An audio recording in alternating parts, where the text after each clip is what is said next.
Day. I'm out here on the 2025 model Nmax 155. So this is naturally the latest model. I had the previous model, the 2024, going back I think around about October or something last year, September, October. And when this new model came out, I thought I'd jump into it. Now lately I've been asked would I like to do a follow-up on what's been going on since I purchased the scooter.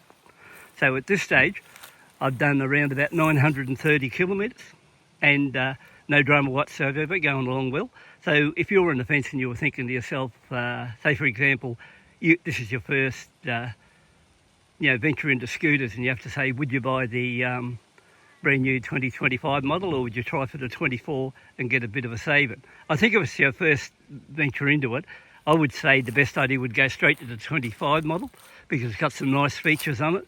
If you've got the earlier models going back from, say 2020 onwards, some of the features, you might say, you don't really want. So the 2024 model ran really well. So, I've got no complaints there for 155 cc's. When they jumped to 25, they did a few upgrades on it, but they didn't increase the power. It still throws in at around about 15 horsepower. But if you look at the footage coming out here, that's easily still enough to propel you along at 100 kilometres an hour in the T mode.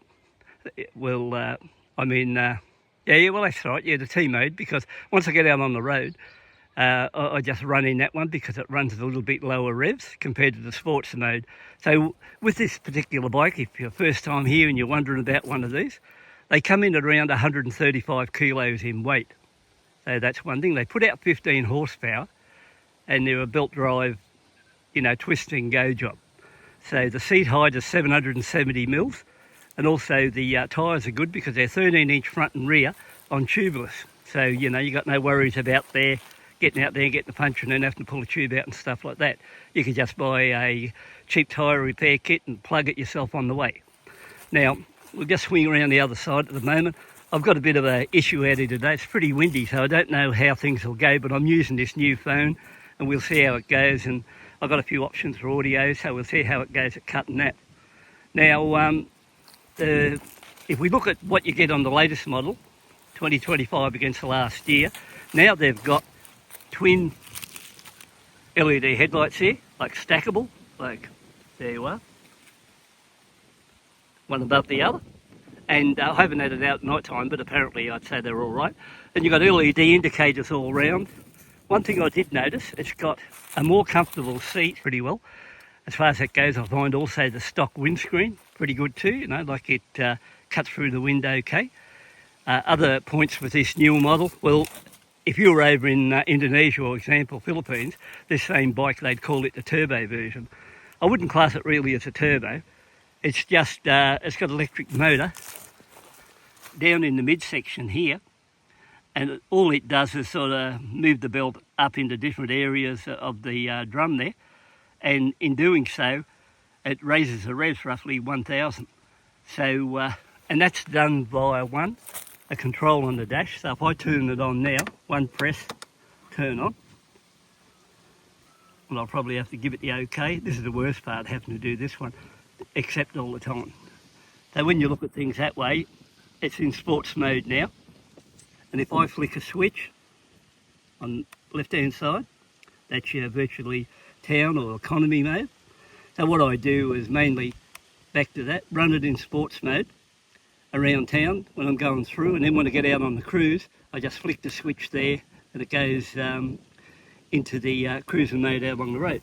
Now down in this spot here, you've got this switch, and when you click that switch, it'll sort of move the belt up into a higher part, I think, on the drum.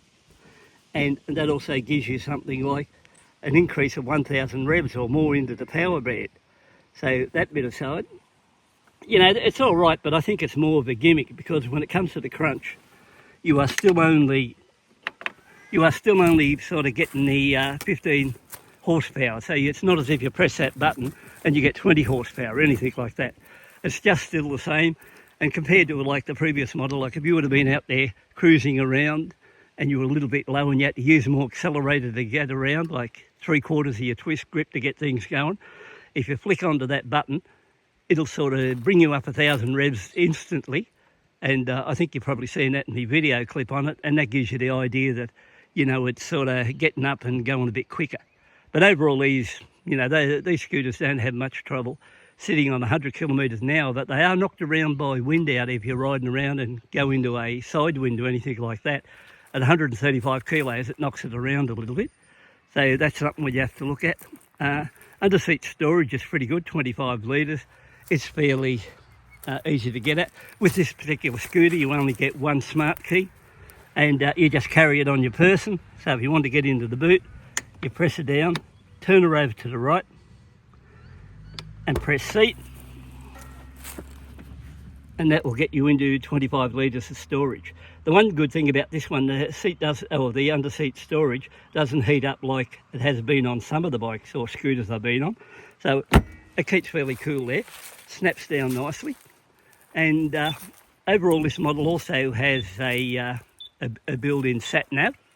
I haven't got that working because I've never worried about it, because, you know, I've lived in the same area here all my life and I know my way around, so there's no trouble that way.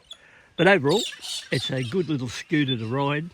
In Australia, they come in around about $6,500. And like I said, I've done around about 920 or 30 kilometres by the time I get home.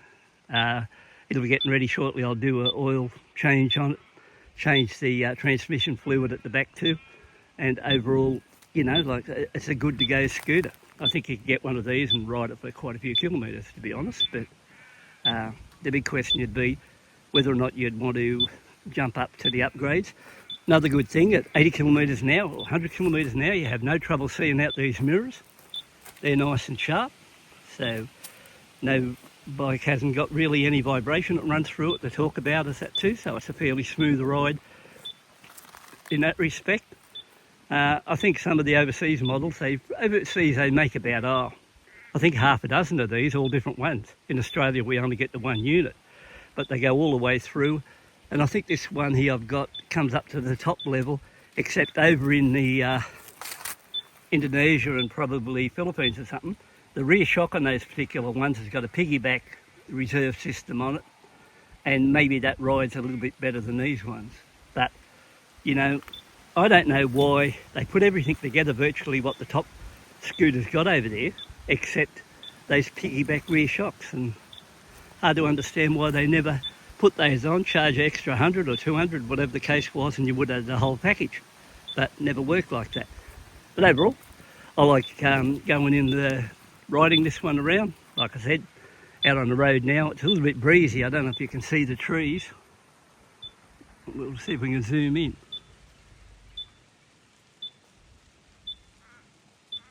Yeah, there's a breeze out there, you know, sort of thing. Well, as far as that goes, if it's a bit of a crosswind, you can sort of feel it being moved around a little bit on the road.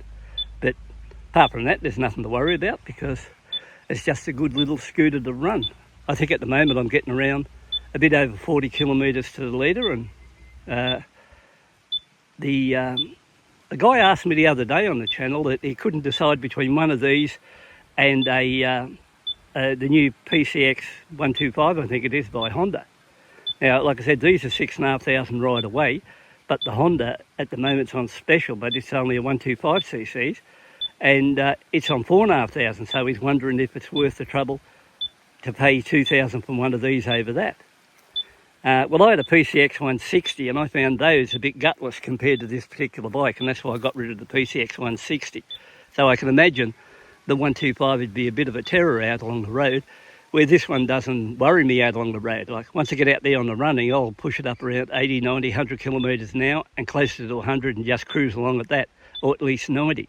So I would say in his case, if you're thinking about it, if you was only riding the PCX 125 around town and could save $2,000, that would be a good proposition.